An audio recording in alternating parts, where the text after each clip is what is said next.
제가 해마다 대신방이 끝나면 대신방 가운데 주셨던 하나님의 말씀 중에서요, 정말 은혜가 되었던 말씀 한 세 가지 정도를 주일 오후 시간에 추려서 한 번의 설교를 좀 하곤 했었는데요.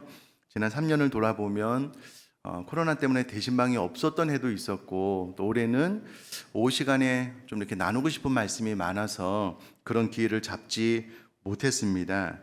그래서 주신 말씀 중에서 저에게 부딪혀왔던 가장 큰 은혜가 되는 한 가지 말씀을 오늘 주일 오전과 또 다음 주일 오후까지 해서 나눠서 좀 나누려고 합니다. 저희 교회 권사님들이 다 귀하신데요. 그 중에 참 귀하신 권사님이 한 분 계십니다. 참으로 어렵고 힘든 인생길을 견디고 버티면서 잘 이겨나가시는 참 귀한 권사님이신데요. 작년으로 기억을 하는데 권사님이 저에게, 목사님, 저는 괜찮지 않아요, 이렇게 말씀을 하셨어요. 삶이 참 고단하고 힘들다라는 것을 잘 알기 때문에 그게 마음속에 오랫동안 남았습니다. 기도하고 또 기도를 해 왔는데요. 이 권사님께 아들이 둘이 있는데 안타깝게도 둘째 아들이 군생활 하는 중에 하나님의 부르심을 받았어요. 이 부모보다 자녀가 먼저 하나님의 부르심을 받으면 우리 부모님들은 자녀를 마음속에 묻는다라고 하잖아요. 그러니까 오랜 시간을 아마 사랑하는 자녀가 그것도 군생활 중에 하나님의 부르심을 받았으니까 오랜 시간 이 사건을 마음속에 담아두고 힘든 시간을 보냈을 것은 금방 생각이 드는 대목입니다. 뿐만 아니라 남편분이 오래전에 뇌출혈로 쓰러지셔서 지금도 병원 생활을 하시고요. 또 어머님도 또 동생도 몸져 누워 계시다가 어머님 올해 초에 하나님의 부르심을 받았습니다. 거의 홀로 남편, 여러분 오랜 시간을 병원에서 지나면 그 비용이 만만치가 않잖아요. 어머니도 돌보셨고 또 동생분도 상황이 여의치 않고 또 홀로 일을 하면서 이 어려운 시간을 지나야 되니 참 힘드시겠다라는 생각이 절로 들 수밖에 없는 상황이지요. 너무나도 이제 어렵고 힘들고 지친 시간을 보내고 계시니 이번 5월 대신방 가운데 하나님께서 좀 정말 위로가 되고 힘이 되고 격려가 되는 말씀을 주시면 좋겠다라는 마음으로 기도하고 기도했습니다. 그런데 기도하는 중에 하나님께서 뜻밖의 제 마음속에 권사님이 무엇인가 놓치고 있는 것이 있지는 않은가라는 생각이 들어요. 희한하잖아요, 그 마음이. 그래서 하나님 앞에 도대체 어떤 의미인지, 도대체 저로 하여금 어떤 말씀을 전하고 싶은 것인지 또 하나님 앞에 기도하는 가운데요, 하나님께서 그 권사님과 나누라고 주신 말씀이 오늘 본문의 말씀 가운데 고린도전서 13장 3절의 말씀입니다. 제가 다시 한번 읽어볼게요. 내가 내게 있는 모든 것으로 구제하고 또 내 몸을 불사르게 내줄지라도 사랑이 없으면 내게 아무 유익이 없느니라. 그럼 사랑이 없으면 아무 유익이 없다라는 그런 말씀인데, 권사님이 이와 같은 사랑을 놓치고 있는 것은 아닌가라는 생각이 들게 되고 기도하는 건데 이 말씀을 주신 거잖아요. 근데 저는 여러분, 제가 이 말씀을 받고 제가 너무나도 부담스러운 거예요. 또 당황스럽기도 한 거예요. 여러분, 이미 지치대로 지쳐서 작년부터 목사님 저로 괜찮지 않아요 라고 말씀하신 권사님, 그 삶의 내 여정을 제가 뻔히 다 알고 있는데 위로와 격려를 해도 부족한 판에 권사님이 무엇인가 놓치는 것이 있는데 사랑이 없으면 아무것도 아닌 것이 됩니다 라고 전하게 되면 이제 막 탈진으로 쓰러져도 이상하지 않을 권사님에게 더 큰 무거운 짐을 이렇게 지어드리는 것 같은 느낌이 드는 거예요. 아, 하나님이 이게 제가 도대체 이 말씀을 어떻게 전해야 될지 모르겠다고, 왜 하나님께서 이와 같은 말씀을 주시는지, 제가 어떻게 전달을 해야 되는지 그 어감, 그 의미에 대해서 좀 잘 알았으면 좋겠다고, 그렇지 않으면 신방 후에 더 어렵고 힘든 시간을 보내실 것 같은 거예요. 그래서 하나님 앞에 또 무릎 꿇고 기도하는데 제 심정이 그렇더라고요. 여러분, 야곱이 야복나루에서 천사를 붙잡고 씨름했듯이 그렇게 씨름하면서 기도했던 것 같아요. 그런데 감사하게도 하나님께서 이 말씀의 정확한 의미, 왜 이 말씀을 주셨는지 마음속에 깨닫게 되는 과정 가운데 하나님께서 그 권사님을 정말 사랑하고 계시는구나 라는 것들이 마음속에 좀 많이 깨닫게 되었습니다. 제게 주신 하나님의 음성은 이런 의미였는데요. 제게 주신 하나님의 음성입니다. 그 권사님이 그 많은 수고와 인내를 하고 있는 것 잘 알고 있지 않느냐. 그런데 그 모든 인내와 수고가 아무것도 아닌 것이 되면 안 되는 것 아니겠느냐. 정말 가족과 권사님에게도 의미 있는 사랑의 수고, 의미 있는 사랑의 섬김이 되어야 되는 것 아니겠느냐. 그 많은 수고 끝에 그것이 아무것도 아닌 것이 되면 그것처럼 허무한 것이 어디 있겠느냐. 이런 마음의 감동이, 하나님의 음성이 자꾸 생겨요. 그래서 신방을 하면서 조심스럽게 하나님께서 이와 같은 말씀, 이와 같은 의미로 우리 권사님에게 말씀하시는데 힘들고 어렵지만 우리가 이 말씀 붙잡고 또 한 걸음 더 나아갔으면 좋겠습니다 라고 전했던 기억이 있습니다. 그런데 신방 이후로요, 정작 제 마음속에 이 말씀이 계속해서 부딪혀 오는 거예요. 계속해서. 신방이 끝난 지가 오래잖아요. 그런데 오히려 이 말씀이 제 삶을 자꾸 점검해 주는 거예요. 제 삶이 바른 방향으로 가고 있는지, 제 삶도 무의미한 어떤 사랑의 수고와 성금이 아니라 유의미한 사랑의 수고와 성금이 될 수 있도록 이 말씀이 자꾸 마음속에 부딪혀 오게 되었습니다. 그 이야기를 오늘 좀 잠깐 다음 주에 이어서 나누려고 합니다. 우선 본문이 말하는 성경적인 의미를 좀 잠깐 살펴보고 우리 이야기를 좀 해보려고 하는데요. 제가 1절 말씀을 한번 읽어보겠습니다. 내가 사람의 방언과 천사의 말을 할지라도 사랑이 없으면 소리나는 구리와 울리는 꽹과리가 되고.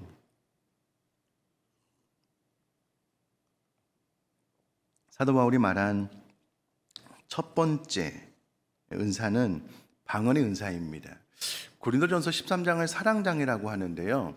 고린도 교회 안에 많은 은사를 그들이 교회의 덕을, 유익을 끼치는 곳에 잘 사용하지 못하게 됨으로 은사에 대해서 이야기를 하다가 사도 바울이 사랑을 이야기를 할 때에 1차적인 의미는 고린도교 성도님들 가운데 많은 은사들이 사랑으로 행해질 수 있도록 하는 그런 메시지이지만 또 우리에게 주시는 의미도 있기 때문에 두 가지 차원에서 설명을 좀 드리면은요. 내가 사람의 방언이다라고 했을 때에 천사의 말과 대조적으로 쓰고 있다는 것을 알 수가 있는데요. 사람의 방언이라는 것은 일상적인 언어, 곧 외국어일 수도 있고 우리가 쓰는 모국어일 수도 있고 지방의 언어일 수도 있고요. 또 다른 측면으로 생각을 해보면 정말 탁월한 언변을 가진 사람, 그와 같은 은사를 가진 사람을 향하여서 사람의 방언을 가지고 있다라고 말을 할 수 있겠습니다. 여러분, 저에게 적용을 해보면 너무나도 탁월한 언어를 쓴다라고 하면 정말 설교를 잘한다, 그런 의미가 아니겠습니까? 그러므로 저 같은 사람에게는요, 저 같은 목사에게는요, 이 사람의 방언의 은사가 너무나도 사모되는 은사입니다. 설교를 막 너무나도 잘한다, 너무나도 사모하는 은사 중에 하나일 것입니다. 두 번째는 천사의 말인데요. 여기서 말하는 천사의 말은 아마 사람들이 성령을 받아서 무화경에 빠져서 사람들이 알아듣지 못하는 하나님만 알아듣는 언어로 기도하는 것을 아마 천사들도 이와 같은 언어를 사용할 것이다 라고 생각을 해서 천사의 말로 표현을 했을 것이다 라고 주석가들은 이해를 하고 있습니다. 그러므로 이것은 우리가 흔히 아는 방언, 하나님과 소통할 수 있는 언어라고 이해를 하시면 되겠습니다. 자, 사람의 방언과 천사의 말을 하는 사람이 있다라고 할지라도 사랑이 없으면은요, 소리나는 구리와 울리는 꽹과리에 지나지 않는다라고 기록을 하고 있습니다. 여기서 말하는 소리나는 구리와 울리는 꽹과리가 무엇이냐면 사도 바울 당시에 이방 신전에서 제물을 드릴 때요, 그들이 섬겼던 신의 관심을 끌거나 혹은 그들을 괴롭혔던 귀신을 쫓아내는 행위를 할 때에 이와 같은 목적으로 사용했던 악기가 소리나는 구리와 울리는 꽹과리였거든요. 그러니까 소리나는 구리와 울리는 꽹과리는요, 내용 없이 떠드는 행위의 표상을 말을 합니다. 자, 말하자면 사랑이 결여된 방언, 사랑이 결여된 어떠한 사람의 말과 천사의 말은 신전에서 귀신을 불러들이거나 쫓아낼 때 쓰는 아무 의미 없는 시끄러운 소리와 같다라고 사도 바울이 이야기를 하고 있는 것입니다. 저로 예를 들자면 너무 탁월하게 설교를 잘해요. 그와 같은 은사가 있었으면 좋겠어요. 그런데 제 안에 사랑이 없으면 아무 의미가 없다는 거예요. 그냥 막 꽹과리를 막 힘있게 막 쳐버리는데 그 소리가 너무 쨍쨍거리고 막 듣기 싫은 거예요. 그것과 똑같다는 거예요. 무엇이 없으면 사랑이 없으면. 계속해서요, 2절 말씀 보니까는요, 내가 예언하는 능력이 있어 모든 비밀과 모든 지식을 알고 라고 기록이 되어져 있는데요, 이 예언의 은사는 일반 사람들은 알 수 없는 하나님의 깊은 뜻을 깨달아 이를 전하는 은사를 말합니다. 그래서 이 사람은 모든 비밀과 모든 지식을 알게 되는 거예요. 다른 사람이 알지 못하는 정말 신령한 하나님의 계획들을 많이 알게 되는 것이고요.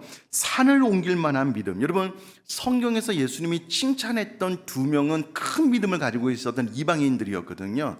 우리가 하나님 앞에 칭찬받을 수 있는 그 칭찬받아야만 되는 가장 핵심적인 가치는 우리 안에 있는 믿음입니다. 근데 여러분, 이 성경에 나오는 사람이 산을 옮길 만한 모든 믿음이 있다라고 기록을 해요. 그러니까 여러분, 이 예언의 능력도 산을 옮길 만한 믿음도 정말 우리 믿는 사람의 입장에서 보면 정말 사모해야 될 만한 아주 탁월한 은사 중의 은사입니다. 그런데 이 모든 은사도 사랑이 없으면 내게 아무 유익이 없다라고 이야기를 하고 있는 것이죠. 그럼 제가 목사로서 저는 예언하는 능력이 있었으면 좋겠어요. 모든 비밀과 모든 지식을 알고요. 또 우리 사랑하는 성도님들, 하나님께서 이렇게 말씀하시네요. 이런 일이 있을 겁니다. 라고 미리 그 길을 안내해주는 그런 은사가 있었으면 좋겠습니다. 그런데 그와 같은 은사가 있다라고 해도 사랑이 없으면은요, 그것 또한 아무것도 아니게 된다라는 거예요. 여러분, 여기서 말하는 내가 아무것도 아니요 라는 말은요, 내가 정말 아무것도 아닌 무가 된다라는 그런 의미입니다. 근데 여러분, 이 표현이 저는 참 독특한데요. 여러분, 내가 사람의 방언, 천사의 방언을 하고요, 예언하는 능력과 산을 옮길 만한 모든 믿음이 있어서 그와 같은 행위를 해도요, 사랑이 없으면 내가 아무것도 아니라는 거예요. 내게 아무 유익이 없다라는 겁니다. 3절에 보면 보다 더 정확하게 설명을 해주고 있는데요, 제가 3절 말씀도 한 번 더 읽어보겠습니다. 내가 내게 있는 모든 것으로 구제하고 또 내 몸을 불살하게 내줄지라도 사랑이 없으면 내게 아무 유익이 없느니라. 여러분, 여기서 구제한단 말을 원어로 찾아보니까는요, 어린아이나 새를 먹이는 것처럼 음식 조각을 입에 넣어주다라는 뜻을 가지고 있습니다. 여러분, 어린 새에게 우리 사람이 그 그 입에 음식을 넣어주려면은요, 그 작은 부리에 작은 음식을 뭐 젓가락이나 핀셋 같은 걸로 찝어서 넣어줘야 되잖아요. 그 얼마나 세심하고 얼마나 친절한 배려가 있는 그런 단어입니까? 그러니까 상대방을 향하여 매우 친절하고 상대방의 필요에 맞게 내가 적절하게 대처하는 구제를 의미하는 단어입니다. 그러니까 막 대놓고 그냥 돈만 훅 던져놓고 나 구제했다, 그런 구제가 아니고요, 상대방에 맞게 최적화된, 그리고 그 핀셋에 작은 음식을 그 새의 부리에 넣어주는 듯한 정말 섬세한 친절을 베푸는 구제를 하는데, 이 표현도 기가 막히죠. 내가 내게 있는 모든 것으로, 그냥 내게 있는 일부를 구제하는 것이 아니고요, 내가 가지고 있는 전부를 가지고 이와 같이 친절하게 세심하게 나누고 섬기는 구제를 한다라고 할지라도, 뿐만 아니라 내 몸을 불사르게 내줄지라도 사랑이 없으면 내게 아무 유익이 없다라는 겁니다. 여러분, 여기서 말하는 그 불사르게 내준다라는 것을 또 찾아보니까는요, 자신의 몸을 내어놓음으로 순교의 자리에 참여하는 헌신을 의미한다라고 되어져 있더라고요. 실제로 여러분, 이스라엘 역사에 그 마카비 시대의 이래로 유대인들이 자신의 최고의 경건을 나타내는 표지로 선택했던 것이요, 바로 불 속에 자신을 던져 순교하는 것이었다라고 합니다. 이보다 더 큰 희생, 이보다 더 큰 헌신은 없다라는 의미로 내 몸을 불사르게 내준다라고 이야기를 하고 있는 거예요. 여러분, 이 두 개를 합쳐보면 정말 기가 막힌 것 아닙니까? 내가 가지고 있는 모든 것을 가지고요, 상대방에 맞추어서 최적화된 구제를 한다라고 하더라도, 심지어는 내 몸을 막 불사르게 내주는 최고의 헌신, 순교의 자리까지 나아간다라고 하더라도 내게 사랑이 없으면 아무것도 아니다 라고 3절에 이야기를 하는데요, 이 표현도 기가 막히죠. 내게 아무 유익이 없느니라 라고 기록이 되어져 있습니다. 그렇게 해본들 나에게 아무 유익이 없다는 거예요. 자, 이 의미는 또 뒤에 설명을 드리도록 하고요. 자, 그러면 본문이 말하는 사랑은 어떤 사랑일까라고 질문을 해보면은요, 원어로 아가펜이라는 단어가 쓰여졌는데요, 이 아가펜의 원어는 우리가 너무나도 잘 아는 아가페, 신적인 사랑, 아무 대가 없이 조건 없는 희생적인 사랑을 의미합니다. 그러니까 이와 같은 신적인 조건 없는 사랑이 없는 구제, 이와 같은 신적인 사랑이 없는 내 몸을 불사르게 내어주는 희생, 순교, 헌신의 자리가 있다라고 할지라도 이 아가페의 사랑이 없으면 아무것도 아니게 되고 나에게도 아무 유익이 없다라고 오늘 본문이 이야기를 해주고 있습니다. 여러분, 요한복음 13장 34절 말씀 보니까는요, 새 계명을 너희에게 주노니 서로 사랑하라. 내가 너희를 사랑한 것 같이 너희도 서로 사랑하라 라고 명령이 되어져 있습니다. 여러분, 이 말씀 모르는 말씀이 아니잖아요.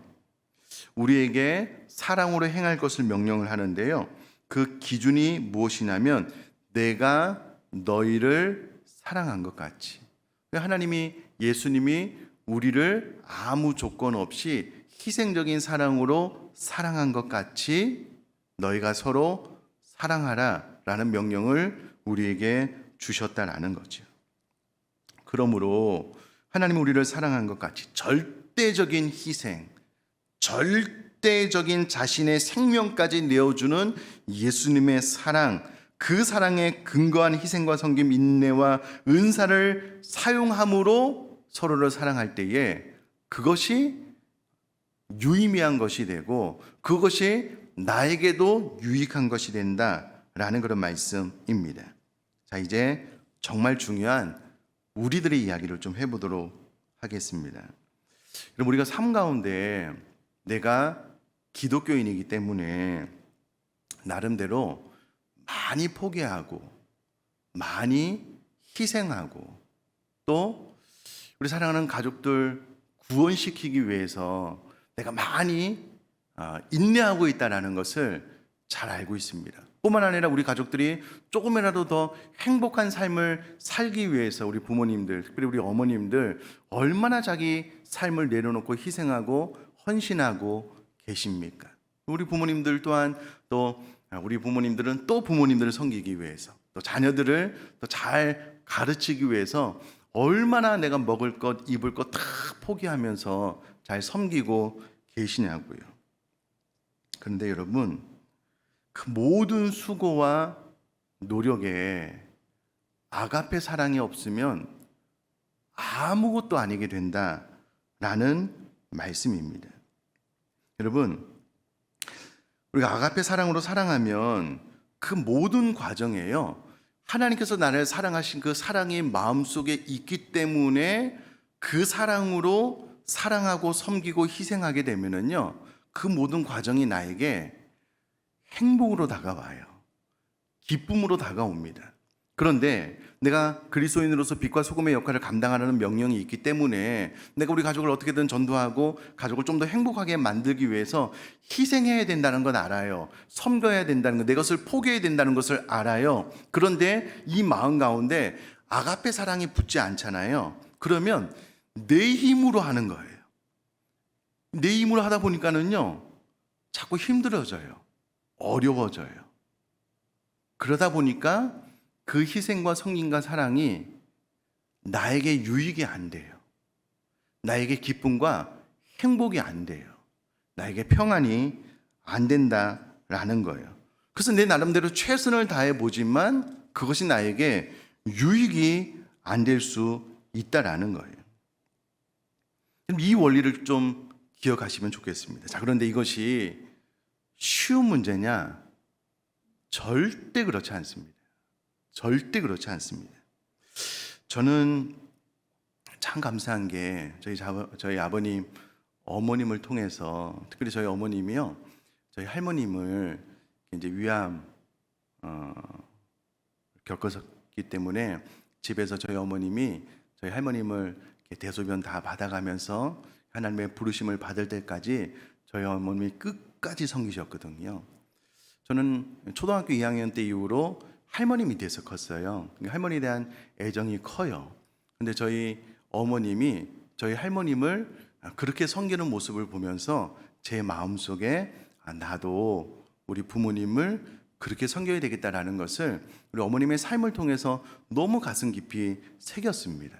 그래서 저희 어머님께, 저희 장인어른 장모님께 좀 잘하려고 많이 노력을 하고 있거든요. 제가 설교 시간에 간혹 말씀을 드렸다시피 저희 장모님이 뇌졸중으로 쓰러지셔서 몸에 반을 못 쓰셔요.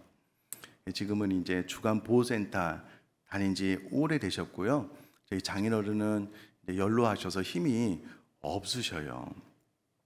그러니까 저희 장모님은 주간 보호센터 가시면은 저녁까지 드시고 오시고 반을 못 쓰시니까는 젓가락질하거나 숟가락으로 식사하기도 좀 불편하신 상황이니까 집에 뭐 반찬, 뭐 국 아무것도 못 해요. 아버님은 연로하시고 한 번도 해본 적이 없기 때문에 못 해요. 그래서 제 아내의 언니, 오빠는 우리 장인어른 장모님의 뭐 노후 대책이 아무것도 없이 은퇴를 하셨으니까 생활비를 대고 저희 가정이 저희 장모님 주간보호센터 가는 비용, 그 다음에 이렇게 뭐 국, 또 반찬, 하여튼 뭐 한 달에 기회가 있는 대로 인터넷에서 시켜도 드리고 또 제 아내가 열심히 국을 만들어서 얼려가지고요 늘 이렇게 택배로 보내드리고 있거든요. 근데 이제 가만히 생각을 해보면 우리 장인어른은 연세가 많으시고 아내는 몸이 아프니까는 집안일을 장인어른이 다 하셔요. 뭐 빨래, 청소 다 하시거든요. 얼마나 힘드시겠어요. 장모님은 이제 주간보호센터 갔다 오시긴 하는데 본인이 몸을 반을 못 쓰시니까 겨우 이렇게 걸으시거든요. 얼마나 불편하시겠어요. 자녀들이 나름대로 최선을 다하고 있거든요. 가끔가다 아니죠. 자주 통화를 하는데, 물론 이제 좋은 말을 많이 말씀을 하시지만 전화하시면 가끔이 어느 정도인지 참 판단하기가 어려운데, 죽겠다, 힘들다, 네 아버지 때문에 못 살겠다 이런 말씀을 자주 하셔요. 제 아내는 최선을 다해서 섬기잖아요, 나름대로. 근데 전화만 오면은 그런 이야기를 자주 하셔요. 처음에는 막 이렇게 에너지를 가지고 이렇게 잘 하다가 시간이 지나니까 이게 점점 힘든 거예요. 전화를 받으면 마음이 이렇게 좀 다운이 되는 거예요. 늘 기도하면서 좀 이겨보려고 하지만 이게 이제 오랜 병에 효자가 없다고, 이게 쉽지가 않은 거예요. 물론 제 아내가 최선을 다해서 전화 통화하고요, 제 아내가 에너지가 없으면 또 제가 통화해서 어머니 잘 지내셨냐고 막 이렇게 하거든요. 근데 이게 쉽지가 않아요. 쉽지가 않아요. 또 언제 끝날지 모르는, 또 오랜 시간, 또 이미 오랜 시간 해왔고 또 계속 해와야 되는 제 이야기를 하는 거예요. 그러다 보니까는 5월 달에 신방하고 난 이후에 이 말씀이 계속해서 제 마음속에 부딪혀 오는 거예요. 여러분, 아가페 사랑이 없이 그냥 인간적인 마음으로 참고 인내하면서 잘해드려야지, 잘 섬겨야지, 이렇게 하니까는요, 마음이 점점 힘들어져요. 최선을 다해서 하면서 그게 나에게 복이 안 되는 거예요. 그게 나에게 은혜가 안 될 수 있는 거예요. 그래서 이 말씀이 계속해서 마음속에 매일같이 부딪혀 오는 거예요. 하나님 앞에 끊임없이 무릎 꿇어 기도할 수밖에 없어요. 무엇을요? 하나님, 이 사랑이, 이 아가페 사랑이 내 것이 아니기 때문에 내 마음으로 해보려고 하다 보니까 지치고 힘들어집니다. 어려워집니다. 사랑하지 않는 것 아닌데 인간이기 때문에 자꾸 지치게 되는 거예요. 그러면 이 아가페 사랑이 점점 소모가 되면은요, 내가 가진 사랑으로 사랑을 하려고 하다 보니까는 나에게 유익이 안 돼요. 하면서도 힘들어요. 하면서도 때로는 고통스러울 때가 있겠다라는 생각이 드는 거예요. 그래서 이 말씀이 계속해서 마음속에 부딪혀온과 동시에 하나님 앞에 저로 하여금 무릎 꿇게 하는 거예요. 기도하게 하는 거예요. 끊임없이 하나님 앞에 무릎 꿇어서 제 안에, 또 우리 가정 안에, 우리 모든 성도님들 안에 이 아가페 사랑이 공급되면, 내가 죄인 되었을 때 하나님께서 나를 이렇게 사랑하셨지라는 것이 기억이 되고 은혜가 공급이 되면은요, 부모님, 가족들을 사랑하고 섬길 때에 그 은혜가 잘 흘려요. 섬기면서도요, 아주 기쁘고 행복해요. 이 국과 반찬을 우리 장인어른 장모님이 제가 한 것도 아니지만 맛있게 드실 것을 생각을 하면은요, 되게 기뻐요. 땀 뻘뻘 흘리면서, 여러분 얼마 전에도 들고 가서 이제 우체국 택배를 위해서 통해서 이제 보내드리면서도 행복하거든요. 근데 이제 이게 지속되려면 끊임없이 우리가 하나님 앞에 무릎 꿇는 결단이 있어야 돼요.